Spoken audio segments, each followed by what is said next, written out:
Ce que je vous propose, c'est que vous puissiez profiter de la présence de ces personnes pour poser toutes les questions qui puissent vous intéresser.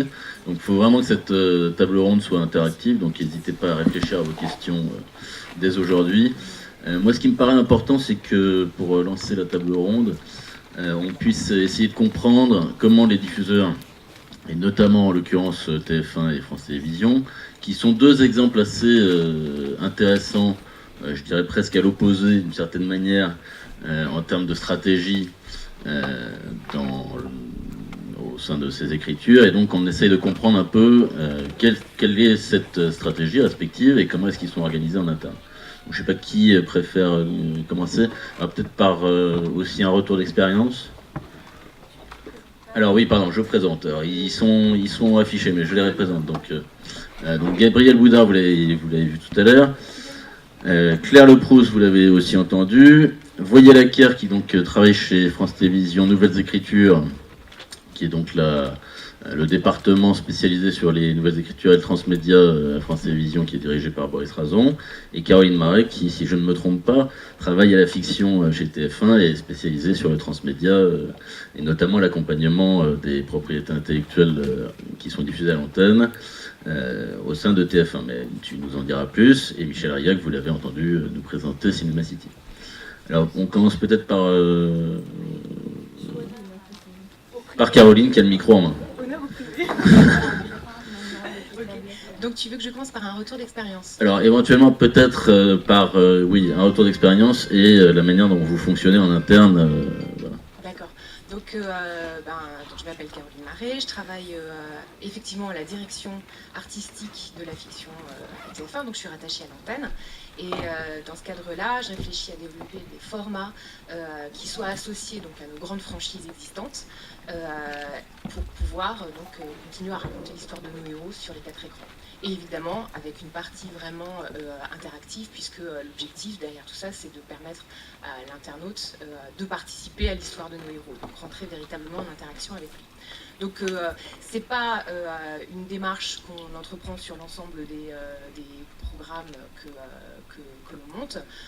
Nous, vraiment, notre objectif aujourd'hui, c'est de pouvoir proposer ce type d'histoire sur des programmes dont on a un bassin d'audience sur le web qu'on a déjà identifié, puisqu'on n'est pas du tout dans une logique promotionnelle, on est vraiment dans une logique d'accompagnement du programme sur le web au-delà de la catch-up pour pouvoir créer vraiment des marques qui soient les plus puissantes possibles et qui rencontrent le plus possible notre public. Donc c'est un pôle qui existe depuis 3 ans, qui se met en place vraiment petit à petit et sur lequel, en fait, par l'expérimentation, on cherche à dégager un certain nombre d'apprentissages qui vont nous permettre d'élargir l'offre digitale, puisque pour l'instant on travaille sur un programme qui est Clem. Et donc d'année en année, on a développé de plus en plus de choses, ou alors on a simplifié aussi beaucoup de choses, puisque d'année en année, on s'est rendu compte qu'on avait un certain nombre d'arbitrages par rapport à la réception qui était plus ou moins vive du public sur les propositions qu'on pouvait faire. Et du coup, là, on arrive en cette phase de 3e année à une phase d'industrialisation, finalement, puisque de nos retours d'expérience, notamment de l'année dernière, et du succès d'audience qu'on a pu rencontrer sur le web autour de Clem par rapport au dispositif qu'on a préparé l'année dernière, on a embarqué dans la réflexion, quand je dis on, c'est la fiction, l'antenne à la fiction, on a embarqué dans notre réflexion l'éditeur de contenu, donc en l'occurrence ITF1, pour réussir avec lui à réfléchir à une façon vraiment de faire une véritable offre digitale se reposant de manière optimisée sur les plateformes MyTF1, donc pour avoir vraiment une ergonomie qui allait permettre d'optimiser l'histoire qu'on allait raconter, et puis du coup passer aussi par un dispositif, et ça très important, de contractualisation avec les auteurs, pour faire en sorte est-ce qu'on considère non plus vraiment définitivement ces contenus comme de la promotion, mais véritablement comme de l'œuvre. Auteur et comédien, d'ailleurs. Comment ? Auteur et comédien, parce que du coup... Ah bah évidemment, donc voilà, c'est ça. Et du coup, l'éditeur de contenu procède à une commande auprès du producteur, et donc effectivement, on a des contrats spécifiques, et donc effectivement, on est sur un modèle, et plus un prototype, qui permet de faire des petits. Donc de ce retour d'expérience de cette année, moi, mon ambition sur 2013-2014, c'est de réussir avec ITF1 à identifier nos programmes, nos autres programmes en dehors de Clem, qui pourront rencontrer leur public et selon quelle scénarisation spécifique et de quelle façon ça va s'organiser sur les plateformes, mais pour être en mesure du coup d'élargir cette offre voilà, petit à petit à 3, puis après peut-être 4, plus de programmes dans l'année. Voilà. Et alors du coup, quand on parle de ITF1 et donc de contrats spécifiques, on pense à budget spécifique. Comment est-ce que vous allez chercher ces budgets complémentaires? Est-ce qu'ils viennent du groupe ou est-ce que vous allez les chercher différemment? Ça, c'est quelque chose qui va s'organiser petit à petit. Cette année, justement, dans ce qu'on a expérimenté cette année, puisque ça n'était plus quelque chose qui rentrait dans l'ordre de la promotion, donc c'était plus de la perte sèche, mais ça devenait donc véritablement un budget. Donc à partir de là, on était déjà éligible du COSIP Web, donc ça c'était une des sources de financement. ITF1 étant une autre source de financement, puisque c'était COSIP Web plus ITF1. Et l'objectif pour ITF1, c'est de pouvoir monétiser par la pub, alors, soit effectivement via strictement l'audience que ça génère avec de la pub en pré-roll, en mid-roll, mais bon ça c'est vrai que malheureusement ça ne rembourse absolument pas les montants initiaux, soit en réussissant en amont, mais ça c'est un travail qu'il faut qu'on fasse avec la régie et qu'on pourra faire d'autant plus qu'on arrivera de plus en plus à industrialiser l'offre, réussir à porter avec nous éventuellement des annonceurs qui considéreraient que les valeurs qu'on véhicule dans nos projets sont des valeurs communes avec leurs propres valeurs, leur propre ADN. Donc voilà, le financement par les annonceurs est bien évidemment dans une chaîne privée une piste à creuser absolument, quoi. Voilà. Et donc d'une certaine manière, le modèle de production doit être rentable en ligne pour pouvoir développer ce type de projet? Ouais, en fait aujourd'hui sur Clem il est pas encore rentable, enfin on verra les résultats de cette année puisque hier soir on avait notre dernière diffusion, donc on va attendre 7 jours pour avoir l'intégralité des chiffres qui nous permettra de savoir où on en sera. Cette année c'est vrai qu'on n'a pas cherché un annonceur en amont, donc finalement ITF1 a sorti de sa poche les sous, donc c'est plus un investissement, donc voilà, on verra si on rentre dans nos frais ou pas, mais jusqu'à présent, et d'autant plus les années précédentes où finalement c'était un budget qui était finalement le budget de la fiction, en fait c'était pas possible d'imaginer de le développer à d'autres programmes, parce qu'à un moment donné, ok, pour tenter, quand on a une chaîne privée, avoir le choix, avoir déjà le droit de l'expérience sur un programme, c'est quand même génial. Donc avoir plusieurs expériences dans l'année, ça devient quand même un petit peu compliqué, un petit peu ingérable. Je pense qu'il fallait qu'on arrive à travers la force d'un exemple, qu'on portait au maximum, qu'on arrivait à optimiser à travers la force de l'exemple, montrer que finalement un programme, s'il existe en dehors de la télévision, sur les autres écrans, son extension, c'est impossible que ce soit le replay. Enfin, bien sûr, c'est le replay, mais c'est impossible que ce soit que le replay. Donc, quels sont les contenus associés qu'on va produire? Alors, notre cœur de métier, c'est la vidéo. Donc, évidemment, c'est tentant d'aller directement sur de la web-série. Et donc, c'est ça qu'on développe sur Clem. Et au-delà de la web-série, c'est quel est l'accompagnement, comment on crée la relation entre nos personnages internautes et notre public internaute, et comment du coup on leur parle et on leur fait comprendre que voilà, on est dans une logique de social télé, soit pendant le programme, soit en dehors du programme. Et du coup, ça effectivement, ça a été possible sur Clem d'une manière assez fortuite, puisque à l'origine, ce n'est que pour une raison de promotion qu'on a lancé un dispositif sur Clem. Donc l'objectif il y a 3 ans, c'était effectivement de faire un coup pour avoir quelques articles, et on ne s'attendait pas à ce que ce coup rencontre un public. Mais à partir du moment où le public était là, sur l'année suivante, on s'est dit, si on ne continue pas à répondre à notre promesse Clem Fiction Connectée, non pas en termes d'investissement financier, mais plus en termes de service rendu à notre public, si on n'est pas en mesure de répondre à ce service, on va créer une véritable déception par rapport à un cœur de cible qu'on a réussi vraiment à engager. Puisque juste pour rappel, puisqu'effectivement tout le monde ne connaît pas forcément, mais Clem à l'origine il y a 3 ans, c'était simplement un téléfilm, comme les audiences étaient élevées, on l'a reconduit en série par la suite. Mais c'était simplement un téléfilm, et c'était une jeune fille qui apprenait qu'elle était enceinte, et à la fin du téléfilm, elle accouche.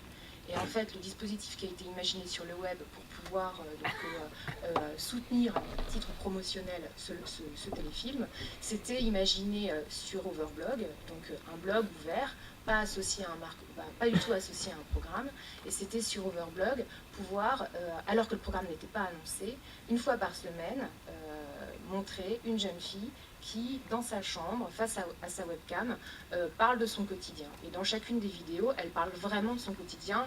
C'est pas du tout écrit, c'est ultra spontané, et elle parle de ses copains, de l'école. Tout d'un coup, dans une des vidéos, elle parle de Julien, qu'elle aime, elle est super amoureuse, et puis au bout d'un moment, elle croit qu'elle est enceinte, et puis au bout d'un moment, elle est sûre qu'elle est enceinte, et puis au bout d'un moment, Clem arrive sur TF1 dans 3 semaines. Voilà.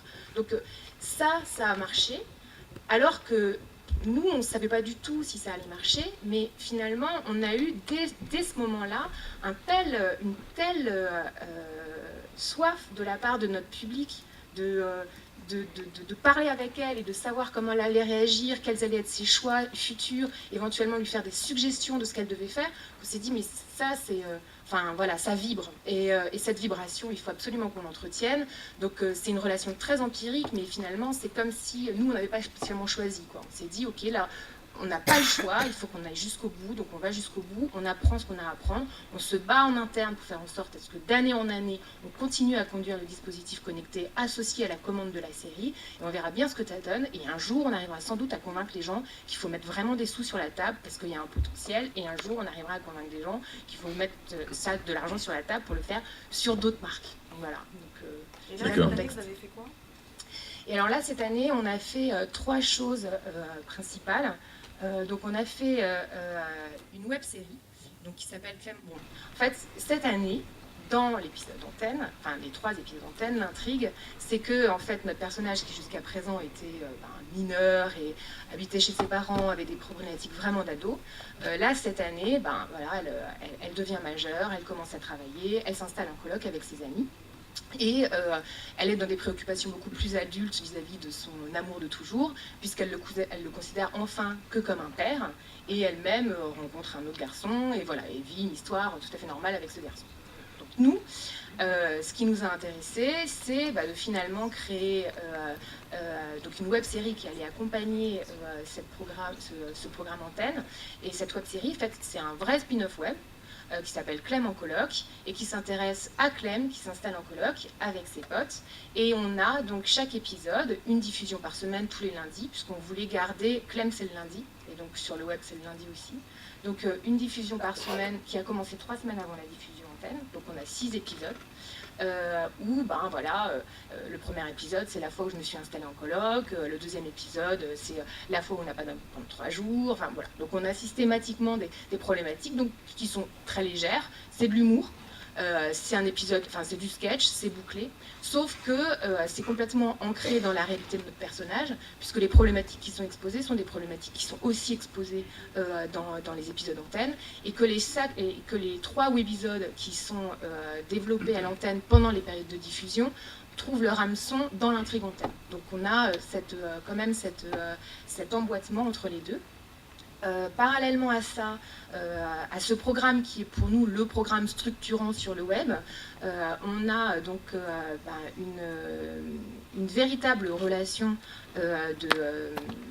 directe entre l'internaute et nos personnages, puisque déjà à l'intérieur de notre web-série, on intègre des regards caméra, ce qui est très important pour nous, que chacun de nos 3 personnages, systématiquement, et donc c'était dans le brief quand ils jouaient sur le tournage, vous n'êtes pas des personnages, vous êtes des internautes. Et quand vous vous adressez à la caméra, en fait, vous adressez à vos internautes, et du coup vous les interpellez, soit par de simples regards caméra, soit par de véritables interjections écrites. Vous leur posez des questions à la fin des épisodes, ils vont réagir, vous les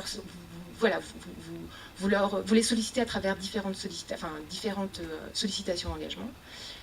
Et ensuite, du coup, entre chacune des diffusions de chacune de ces mises en ligne de ces webisodes, effectivement, ce qu'on cherchait à faire, c'était vraiment continuer à poursuivre ces relations de questionnement et donc vraiment beaucoup un community management très actif pour pouvoir leur faire prendre parti sur différentes questions. Tu préfères Julien, tu préfères Jérôme, tiens, est-ce que tu... Enfin voilà, on leur posait un certain nombre de questions. Et puis, avec effectivement une activité d'autant plus accrue pendant les 3 diffusions antennes, puisque sur les 3 soirées, on a expérimenté un connect. Donc en fait, c'est Clem regarde Clem avec toi ce soir. Et du coup, finalement, Clem est très active, donc elle réagit à travers l'intrigue, donc elle se met vraiment dans... Donc, nous, ce qu'on cherchait à faire en assurant le community management pendant les 3 soirées, c'était vraiment de se mettre dans l'état d'esprit dans lequel Clem pouvait se retrouver à l'instant T de visionnage par rapport à l'histoire qu'on racontait. Donc par exemple, dans la soirée d'hier, c'était un épisode d'Isis où sa mère avait le cancer. C'était hors de question qu'elle fasse des mots d'esprit à la Norman, avec énormément de cynisme. Il fallait forcément qu'elle soit transportée dans sa peine, et qu'on soit complètement dans le move de notre public qui, lui, pour le coup, était aussi transporté par la peine, et donc on ajustait comme ça un état d'esprit pendant la soirée, sachant que les 2 soirées précédentes, la manière dont on prenait la parole pendant le connect, on était très différents. Et ce qui est surtout, au-delà des simples interactions de Clem autour du programme, ce qui était surtout important, c'est que pendant les 3 soirées, on prenait vraiment en compte les réactions du public, et qu'on adaptait ces différentes réactions du public pour pouvoir être en phase avec eux. Et donc notamment, on avait effectivement on retweetait beaucoup, et on répondait aussi beaucoup. Et du coup, dans ces réactions-là, on avait finalement parfois plus je pense qu'on offrait parfois plus de magie dans le fait simplement de répondre ou de retweeter que dans le fait de rajouter une bonne citation bien intelligente qui allait bien à propos par rapport à l'histoire qui était écrite. Voilà. Et la 3e chose qu'on mettait en place, en dehors du Connect et de la web-série, c'est qu'on a mis en place une opération qu'on a appelée le 4e colloque C'est toi, puisque effectivement à l'antenne, sur le web, notre web-série, c'était 3 colloques, donc 3 personnages.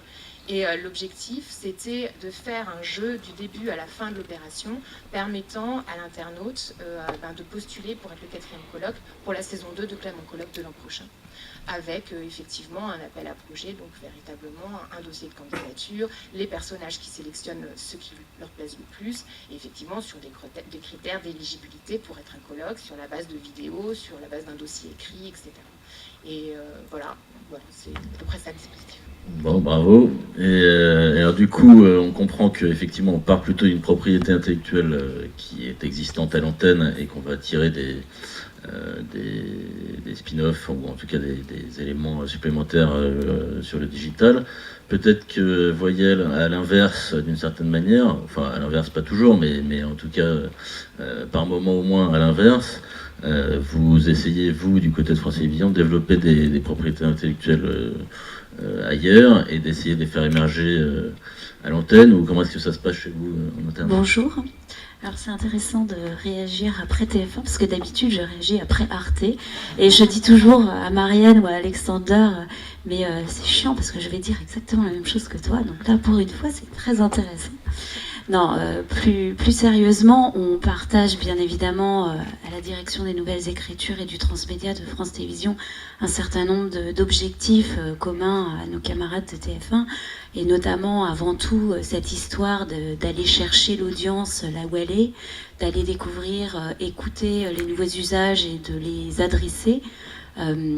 Et donc de travailler aussi sur des marques existantes, mais pas que, je vais vous en parler, pour trouver nos téléspectateurs de demain, puisque nous aussi on est un groupe de télévision, et que faut pas oublier que notre métier premier, il est là. Donc j'en ai fini avec les similitudes. La grande différence que je vois par rapport à nos stratégies, c'est que nous, on n'est pas du tout dans une logique d'industrialisation. Caroline a prononcé plusieurs fois ce mot d'industrialisation.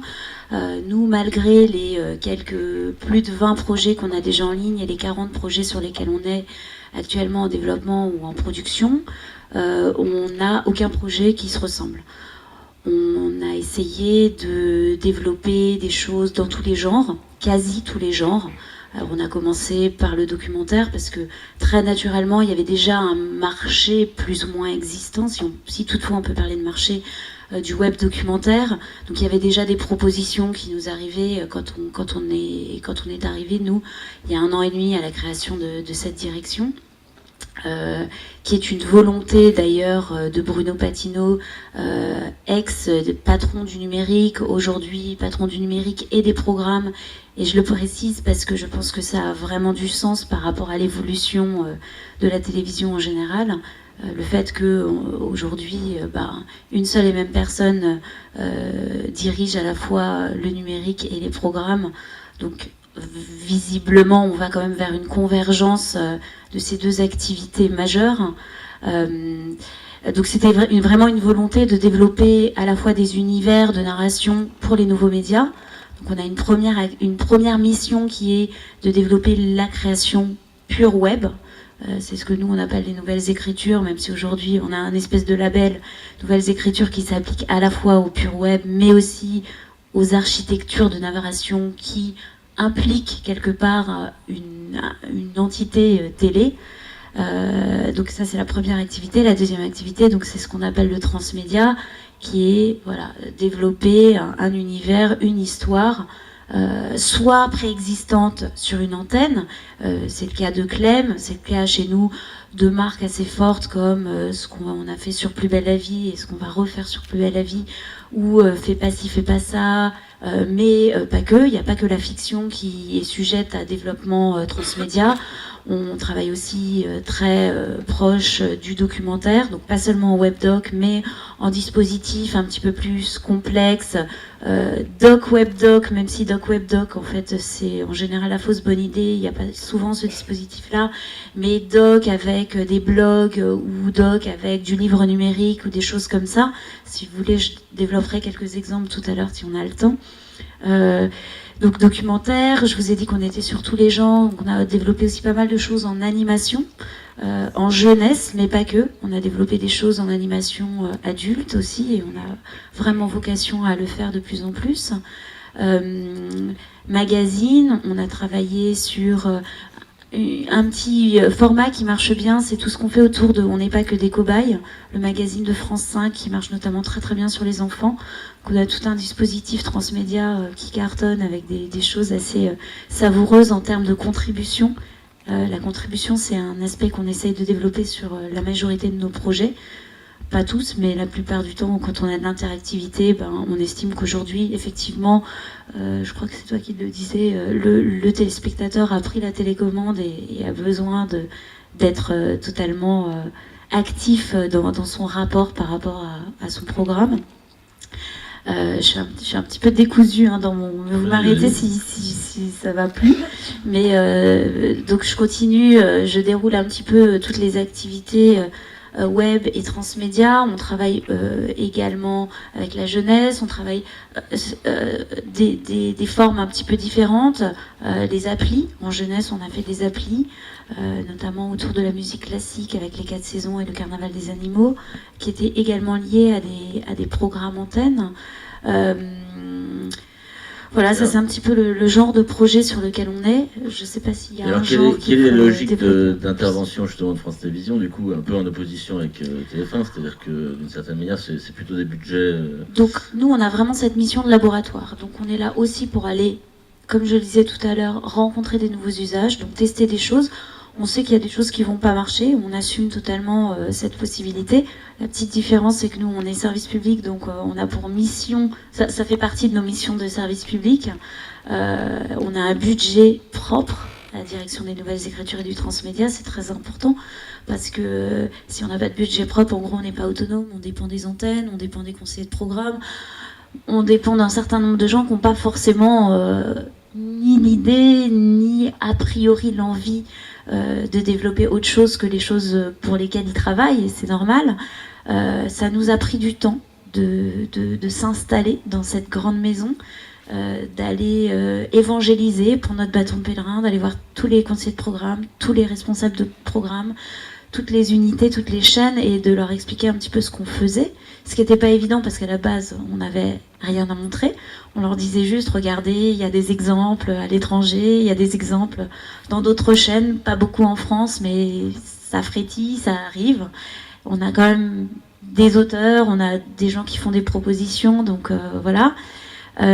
Au fur et à mesure, on a pris un petit peu de l'ampleur parce que maintenant on a des choses à montrer. On a des résultats, on a des choses qui marchent, on a aussi des choses qui marchent moins bien, mais on l'assume totalement, comme toi. Voilà, ça fait partie du challenge, et il faut qu'on continue à faire des choses un peu dans toutes les directions, à tester des technos aussi. Alors on n'est pas ce qu'on appelle techno-driven, dans le sens où on développe pas un projet parce qu'on a envie absolument de tester cette techno, mais néanmoins les technos sont souvent des bonnes surprises et des bonnes idées pour développer des expériences utilisateurs.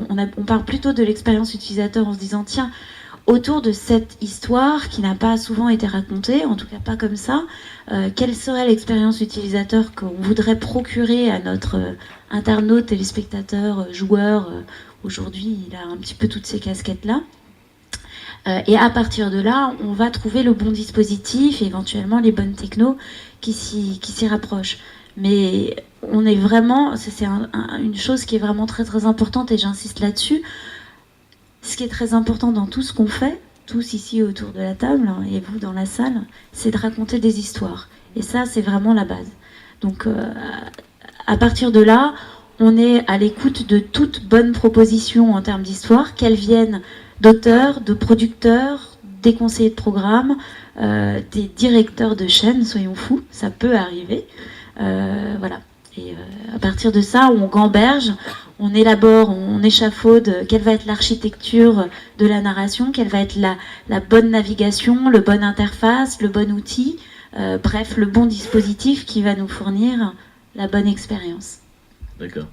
Et donc, vous êtes quand même, enfin, je veux dire, dans les projets que vous avez mis en place jusqu'à présent, vous êtes quand même plus sur des programmes éventuellement double écran, ou est-ce qu'il y a d'autres projets plus ambitieux en termes de transmédia, au sens où on l'entend, d'expérience utilisateur complexe Alors, on met de côté les contenus pure web qu'on développe, donc en transmédia. On a on a développé le second écran. Si on pense à la fiction, donc c'est soit on travaille l'intersaison en travaillant des web-séries par exemple qui explorent les zones obscures de la fiction principale, soit on développe effectivement des expériences second écran. C'est ce qu'on vient de faire avec les petits meurtres d'Agatha Christie, où on proposait en fait aux téléspectateurs de mener leur propre enquête en ligne, en leur distillant des indices au fur et à mesure synchronisés avec la diffusion de la série.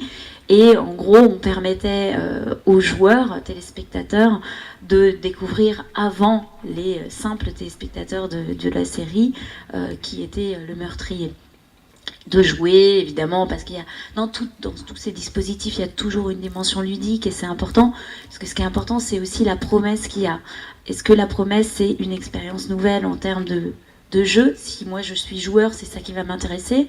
Si je suis pas joueur, éventuellement ce qui va m'intéresser, c'est de gagner de la figuration dans la prochaine saison, ou un voyage sur le tournage de Plus belle la vie, ou une caméra. Voilà, il faut toujours penser à quelle est la promesse derrière, qu'est-ce que je vais gagner à participer à cette expérience. Donc ça, c'était une autre expérience second écran, et je pense que tu avais une petite idée derrière la tête. Tu pensais peut-être au développement ARG, tout passer après la parole à Michel. ARG, Alternate Reality Game, tout ce qui peut être ce qu'on appelle in real life, c'est expérience qui mêle la fiction et la vie réelle. On a déjà développé une première expérience autour de Plus belle la vie l'année dernière, qui était une expérience cachée, en fait, où on avançait masqué, où on a proposé un dispositif qui jouait autour de... en fait, qui amenait les gens à réagir autour d'un débat de société. En gros, un personnage de la série, sous son rôle dans la série, prenait la parole sur le web en montant un blog. Et en gros, elle lançait un débat qui était pour ou contre les caméras de surveillance au Mistral. Et les gens se sont complètement pris au jeu et sont rentrés dans le truc. C'est quelque chose qu'on constate avec les fans de la série du feuilleton Plus belle la vie, c'est que Plus belle la vie, c'est vraiment le feuilleton qui amène de l'extraordinaire, mais dans la vie du quotidien, et où tout le monde est vraiment dans un processus d'identification à tel ou tel personnage. Et complètement, ça a complètement marché. Les gens se sont complètement identifiés à ce débat de société, puisque concrètement ça pouvait les concerner comme vous et moi, et ils sont rentrés dans le truc. Il y a je vais vous passer les détails, mais en gros il y a sur 2 mois et demi de diffusion qui impactait cette ARG, il y a 39 épisodes qui véritablement l'écriture était impactée par ce qui se passait sur le web, et un élément marquant, c'est qu'à un moment, un jour pendant la diffusion de l'épisode, il y a plus de 10 000 personnes qui se sont connectées en ligne pour faire tomber le serveur de l'opérateur des caméras de surveillance, et concrètement on voit le serveur qui tombe pendant le feuilleton. Donc ça a un côté extrêmement jouissif, parce que les internautes, même si on réfléchit 2 minutes, on sait que c'est pas de nous, puisque le feuilleton a été tourné 3 mois avant, ils se disent c'est vraiment moi qui ai fait planter l'opérateur de caméra de surveillance. Mais de même que le 6 mai dernier, on voyait en live l'élection du président de la République. Tout ça est très très écrit, très en amont, mais c'est quand même super bien fait, parce qu'on a l'impression que la scène se passe au Mistral vraiment ce soir, quoi. Voilà. C'est une des petites choses sur lesquelles on a travaillé. Là, on est en train de travailler sur un nouvel ARG. Je ne sais pas vraiment si ce sera un ARG, appelons-le comme ça, parce qu'en fait, chaque projet qu'on travaille présente de l'hybridation. On est souvent à la limite entre le jeu, la fiction et pas mal de choses nouvelles et à venir. On ne sait même pas quels seront les technos dans 6 mois, peut-être qu'on maîtrise à peu près. Donc quand on va lancer notre ARG Plus belle la vie, a priori on maîtrise dès maintenant. Mais si on travaillait aujourd'hui pour quelque chose qui devait sortir dans 2 ans, on serait obligé d'intégrer que dans 2 ans, les usages seront différents, les technos seront différentes, et du coup la narration ne sera pas la même. Voilà. Donc, Ben, merci.